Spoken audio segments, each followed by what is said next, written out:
India being the highest TB burden country. But having said that, now we are also contributing the disproportionate numbers in the TB notification, much higher than what our percentage of disease burden is, and thus trying to close the gap between the estimated number of TB cases and the those who are notified. We also have a highest political commitment from none other than the Prime Minister of India.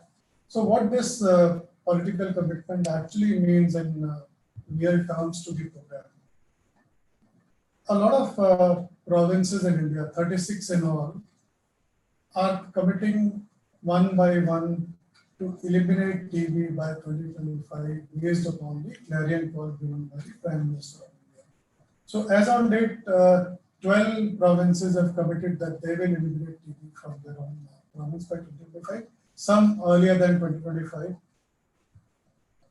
In real terms, this means they are committing additional resources, both in terms of manpower and also in terms of finances, over and above what the central governments and the provincial governments are providing for TB control.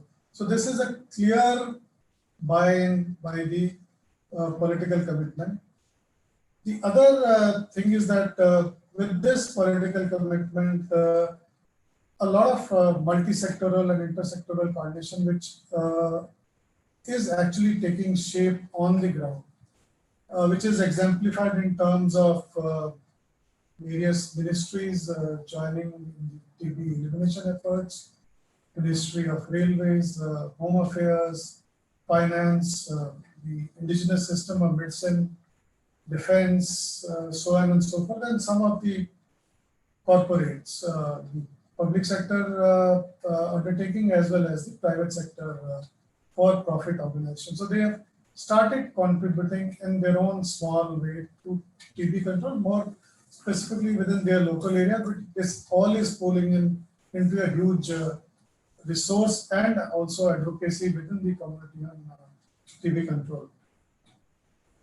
We have seen that in the last 3 years, we are closing the gap between what we used to talk earlier about missing million. So now that missing million is somewhere missing 1/3 of a million.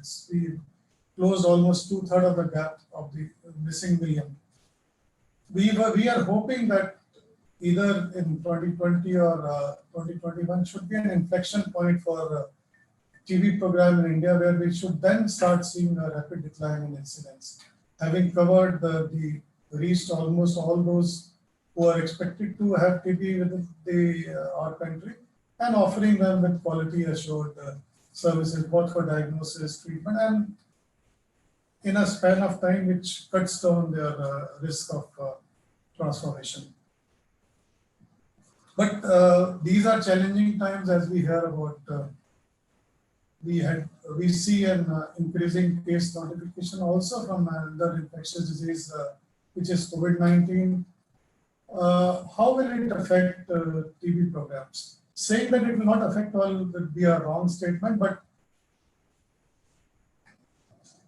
we at the program are very confident that it will not affect TB program and other public health programs to an extent which we are imagining ourselves. Because having learned previously from our own implementation, as well as seeing the response from other countries in the globe, we are well positioned to respond to this epidemic. The guidance on how to handle TB and COVID together, based on the current knowledge which is available with us, we already issued guidance and instructions to the states and districts on how to approach patients, how to make logistics available, how to make these services available. And there is a clear understanding now with us that during this lockdown, if a patient is stuck in some other district other than the which he originally belongs, we will make the drugs and the treatment as well as the diagnostics available as close to the patient as possible. And if the patient cannot travel at all, we will see that how we arrange to send those drugs to that patient's wherever he is staying. But there is also an opportunity in this whole COVID-19, which we are seeing a huge gain in terms of huge advocacy for airborne infection control, respiratory protection, cough etiquette, the realization that you can get something through air, and how and your personal hygiene. So what the TV program was struggling for years to implement airborne infection control measures within the general health system is actually getting a huge, hugely grounded within the psyche of the general health system, within the policymakers, that they need to address airborne infection control if they have to prevent the respiratory infection. And TB is also one of the respiratory infection, which is more chronic. COVID is more acute. So it's also a lot of advocacy, indirect advocacy for infection prevention and control. And this indirect advocacy will also translate into some investments.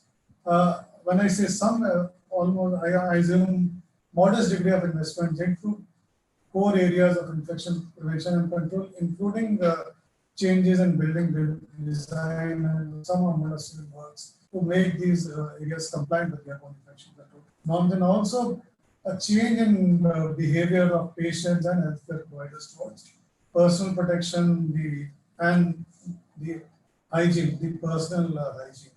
So these are few opportunities within the COVID scenario. Also, the patients, the general community remains the same.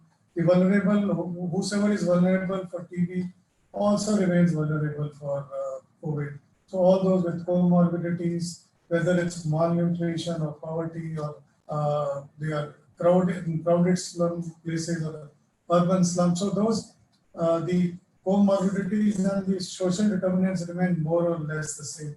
So addressing COVID is also indirectly addressing some part of TB control, though it's throwing challenges in access and logistics. We also hope this lockdown and other things will cut transmission of both COVID as well as TB. I mean, even for a short period, this should translate into some gains on reduction in TB infection and TB incidence. The other things, the government also launched a campaign which is called TB Harega Desh Jeetega, which means TB will lose, the nation will win. It's a huge campaign, also called Accelerator to TB Elimination, which was launched by Minister of Health about in September 2019. Has few components. One of the main component, the first component is community engagement. And we have seen, Nandita just spoke, the first speaker, she referred to her speech at the UN Assembly. Drawing from that, we are hugely investing in communities now. All our districts have TB forums. We are also now trying to make them, empower them to respond to the local community needs, do some sort of community monitoring about the TB program. We are also looking at Global Fund supporting some of these initiatives in its next round. We are also actually leveraged on Global Fund savings from the current grant to get some resources for COVID-19. We have bought some equipments out of TB funds for COVID response to the COVID. We are also dedicated our entire call center operations to COVID-19 response. Some of our HR, we are capacitating them to respond to clinical management of should there be a need on this. Having said that, I also saw some of the speakers, specifically Teresa, yourself, and DGWHO referring to all oral regimen, TB preventive therapy. These are core focus area at the TB elimination program now. Just to let you know, all our provinces are now implementing all oral regimen in the country. If I look at the districts, almost 80%, all 36 provinces are implementing. 80% of 700 odd districts are actually implementing the all oral regimen. We will see that in next month or so, it's a pan-India coverage in the entire districts of India. On TB preventive therapy also, it's very high on our agenda. We are expanding the age group to which we will be offering the TB preventive therapy. As you all know, the once weekly rifampicin regimen has also been approved by Drug Controller General of India, and we will soon have that drug availability within our country. We can place orders, get that drug within our country, and we are surely going to do that. So huge investments within TB preventive therapy. You'll also see in some of the global fund proposals which will be posed for funding. So this will see some traction in the years to come. A lot of traction, in fact, we will see in the years to come. Also, there are huge successes in the past on TB control. The name one was on the establishment of a huge infrastructure to respond to this TB epidemic. So more than 100 liquid culture laboratories. We now have 3,000 plus molecular diagnostics in the country. So we are practically now moving to replacing square microscopy in a very short span of time. We are looking at less than a year time frame to replacing square microscopy with the molecular diagnostics. That has been a huge success at the TB control program. Other huge success has been engagement with the private sector. From about 4,000 cases in 2012, in the year 2019, we saw 700,000 cases being notified by the private sector and being followed by the public sector program for their public health outcomes. So there may be some gaps in the public health action. We are at it. We are seeing to it that we keep on delivering those quality services, keep on engaging with the private sector. We also look at active case finding as a huge opportunity, not only for increased detection, but also for passing on the messages of core TB elimination, TB care and control, each and every household which is visited by the healthcare team. The concept of TB-free districts, TB-free states is gaining huge traction.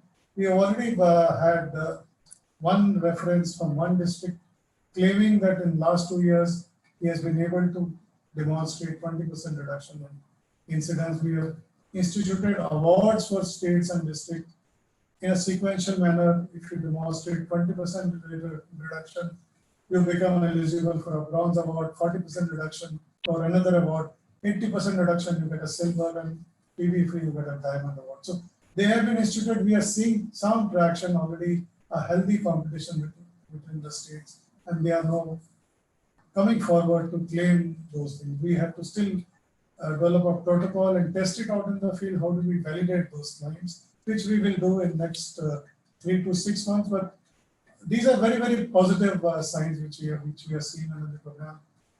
We are also keeping the eye on latest development, new drugs coming on the ground, Predominant being likely to be available. Bedaquiline and Delaminate have already been adopted under the program. They have been scaled up. So we keenly await also the latest developments in both in the treatment field, in the diagnosis field, also within the service delivery, and look hugely at innovation supporting program, digital interventions, taking things to scale and reducing the work on our human resources, and look from guidance from all other panel members to make the dream of TB-free world a reality. Thank you. Dr. Sachdeva,